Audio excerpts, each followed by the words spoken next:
မုံမဝါရင်ခရိယန်တန်ချင်းပါတယ်အစ္စလမ်ကြောင့်မုံမဝါရင်အစ္စလမ်တန်ချင်းပါတယ်ဘာရေးကောင်းဆောင်လို့ပြောပြီးတော့တချို့တွေကအုတ်ထုတ်ဆောင်ပြီးလာဒီလိုမုတ်စိတ်ကလေးပါပြီးသင်္ကန်းလေးပါပြီးဟာလာခရိယန်ရဲ့အဆောင်ရောင်လေးပါပြီးတော့အမုန်းတွေပြောနေလက်ခံလို့မှမရဘူးဘာလို့ဆိုတော့ဒီအယောင်တွေကအဓိကမဟုတ်ဘူးလုံရက်နဲ့စကလုံးတွေကအဓိကဘာသာရေးကပြောတဲ့နိုင်ငံရေးတကားစီစဉ်ကနေပြန်လဲကျူဆိုလိုက်ပါတယ်ဦးဇင်းတို့ဒီတစ်ပတ်မှာတော့ဘာသာရေးသွေးထိုးမှုတွေနဲ့ပတ်သက်ပြီးတော့မှဦးဇင်းတို့ဆွေးနွေးသွားကြမှာပဲဖြစ်ပါတယ်ခရိယန်တိခါတော်ရဆရာတရာပေတရုမာလာနာဟာဘက်ကာဒီဆရာဦးစိုးနေဦးနဲ့အတူဦးဇင်းအရှင်ဒေတာနာရတသေးတို့ကဒီနေ့ဆွေးနွေးသွားကြမှာပဲဖြစ်ပါတယ်ဆိုတော့ဒီအတော်အတွင်းမှာပေါ့ခုမတရားတဲ့လွတ်တော်ကြီးပေါ့နော်အကြမ်းဖက်လွတ်တော်ကြီးပေါ်ပေါက်လာပြီးတော့မှဒီတရားမဝင်တဲ့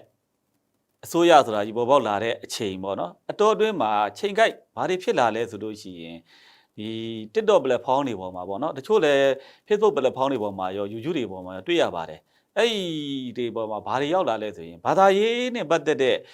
ကြောင်းအရာတွေတက်လာတာတွေတွေ့ရတယ်ပေါ့နော်ငါတို့ဗုဒ္ဓဘာသာကဒီတိုင်းဟောထားတယ်မင်းတို့ခရိယန်ကဒီတိုင်းဟောထားတာရှိလားနော်မင်းတို့အစ္စလမ်ကဒီတိုင်းဟောထားတာရှိလားဆိုတာမျိုးတွေပေါ့နော်ငါတို့ခရိယန်ကဒီလိုဟောထားတာရှိတယ်မင်းတို့ဗုဒ္ဓမှာဟောထားတာရှိလားတချို့ဆိုလို့ရှိရင်ဗုဒ္ဓမဟောသောတရားများဆိုပြီးတော့ခရိယန်မှာတွေ့ရှိရဆိုတာမျိုးတွေပေါ့နော်ဆိုတော့ပုံစံတွေကတယောက်တည်းကနေမှလုံနေသလိုလိုလေးတွေတွေ့ရတယ်ပေါ့နော်အဲ့ဒီပုံမှာဘာသာရေးအမုန်းပွားမှုတွေဖြစ်လာနိုင်တာတွေကိုဥသိမြင်ရတယ်ပေါ့နော်မြင်ရတယ်ဆိုတော့ဒါတွေနဲ့ပတ်သက်ပြီးတော့မှဒါဆရာတို့ကလည်းပဲဘာသာရေးခေါင်းဆောင်တွေဖြစ်တယ်ဒီဘက်ကလည်း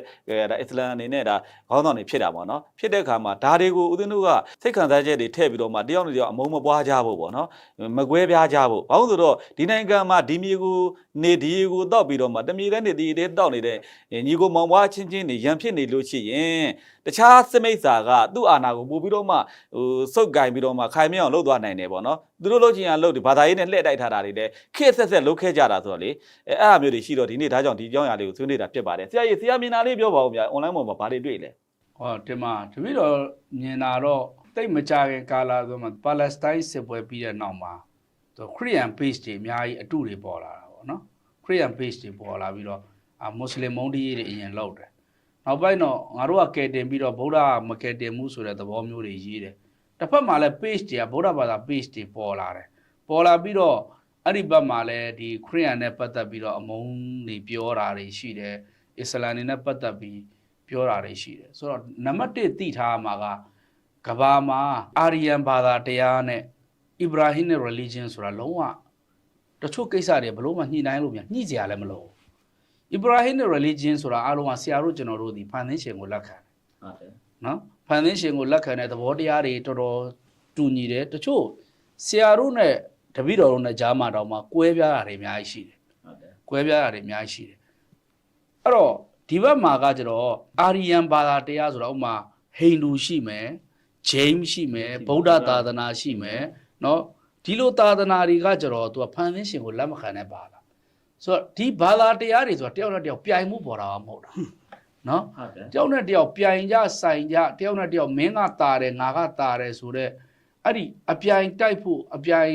အဆိုင်နေအဲ့ဒီအတ္တတရားတွေကိုကျွန်တော်တို့ကိုတပည့်တော်တို့ကိုခြုံငိမ့်ဖို့အတွက်ဟောကြားတဲ့ဘာသာတရားအဲ့ဒီအတ္တခြုံငိမ့်မှာလွတ်မြောက်ရမှာလေတကယ်တော့ကျတော့ဘာသာတရားကိုမှခရိယာမှာလဲဂျီးဇက်ကနေပြီးတော့ကဲတင်မယ်ဟုတ်ပြီသူ့မှာကောင်းတာမရှိရင်ဘယ်လိုလုပ်ဟိုဟာဖြစ်မလဲရမလဲတပည့်တော်တို့မှလည်းအတူတူပဲဝအလိုင်ဆာလစ်အင်ဆာနီအီလာမာဆာကိုရှာရာကိုပဲရမှာပ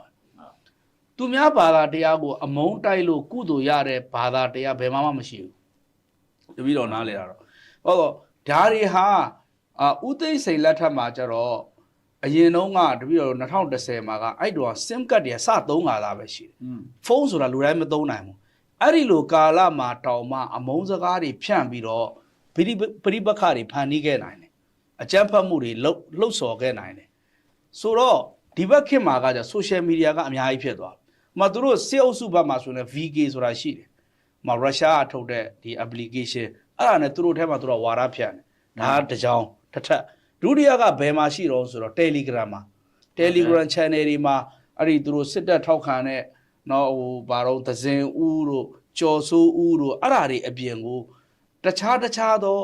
ဒီမတူညီတဲ့ကိုတက်တို့ဘာလို့နာမည်တွေအများကြီးပါ ဒါကလူပုဂ္ဂိုလ်တွေလေမဘာသာအုပ်စုတွေထဲမှာလည်းပြန်ကြည့်မယ်ဆိုရင်ဒါသူစိတ်ဓာတ်တို့ဦးသိန်းကတော့ဒုစိတ်ဓာတ်လို့ခေါ်တာဗျသူ့ကိုဘာလို့ဆိုတော့သူစိတ်ဓာတ်ဆိုတဲ့ဘွဲနဲ့တန်မမတန်မနဲ့သူ့ဆိုတာကောင်းတော့ဗျစိတ်ဆိုတာစိတ်ဓာတ်ဆိုတာစိတ်လေစိတ်ကောင်းရှိသူကိုသူစိတ်ဓာတ်လို့ခေါ်တာဒီပုဂ္ဂိုလ်ကကြတော့အများတန်းဘာသာရေးမှာမုန်းတိုက်တာဆိုတော့ဒါသူမကောင်းသောစိတ်ရှိလို့တိုက်တာဆိုဦးသိန်းတော့ဒုစိတ်ဓာတ်လို့ပဲခေါ်တယ်ဒုစိတ်ဓာတ်တို့လူဝေဒသူတို့လူပေါ့နော်ဒီပုဂ္ဂိုလ်တွေခုတလောတရားပွဲတွေခက်သိလှုပ်လာတာတွေ့ရတယ်ဗျအရင်တုန်းကလို့ဝိရသူရဲ့တရားပွဲမျိုးတွေပေါ့နော်